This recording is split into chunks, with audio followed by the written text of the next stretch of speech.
충북에선 처음으로 신천지 신도가 코로나19 확진을 받으면서 충북도 관리 대책에도 의문이 일고 있습니다.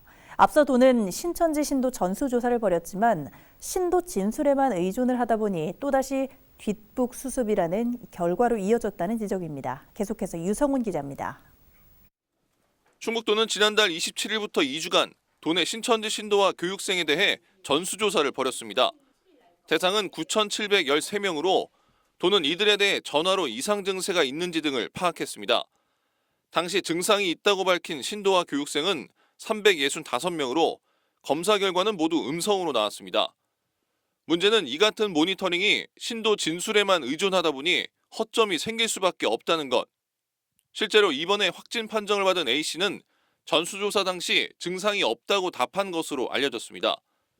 하지만 A씨가 지난 9일부터 인후통 등 이상 증세가 있던 상황으로 보건당국과 통화 당시 거짓 답변을 한 것 아니냐는 의문이 일고 있습니다.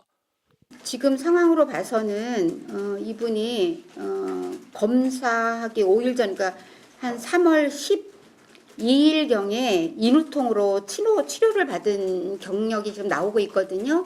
이런 걸로 봐서는 아마 모니터링 할 때 솔직하게 얘기하지 않은 게 아닐까 이런 생각이 듭니다. 자제 요청에도 신천지 관련 행사가 진행됐고 이 같은 사실을 충북도 등 도내 지자체가 파악하지 못했다는 점도 문제입니다.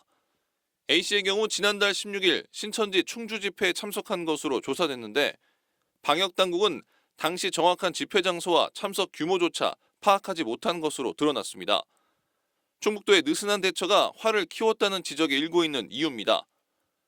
앞서 서울시는 신천지교회 본부에 대한 행정조사에 착수했고 경기도는 신천지 시설 강제 폐쇄와 함께 집회 금지 조치까지 내려 도의 조치와는 극명한 대조를 보이고 있습니다.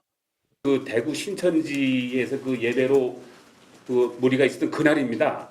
그래서 그날에 그 충주 교회에서 집회를 가졌다니까 신천지 충주 교회에서 집회를 가진 게 아닌가 그런 생각이 듭니다. 몇 명 정도? 그런 것까지는 파악을 못 하고 있고요. 지역사회 감염 추가 확산 우려가 커지고 있는 가운데 신천지 신도에 대한 보다 강도 높은 대책 마련이 시급해 보입니다. HCN 뉴스 유성훈입니다.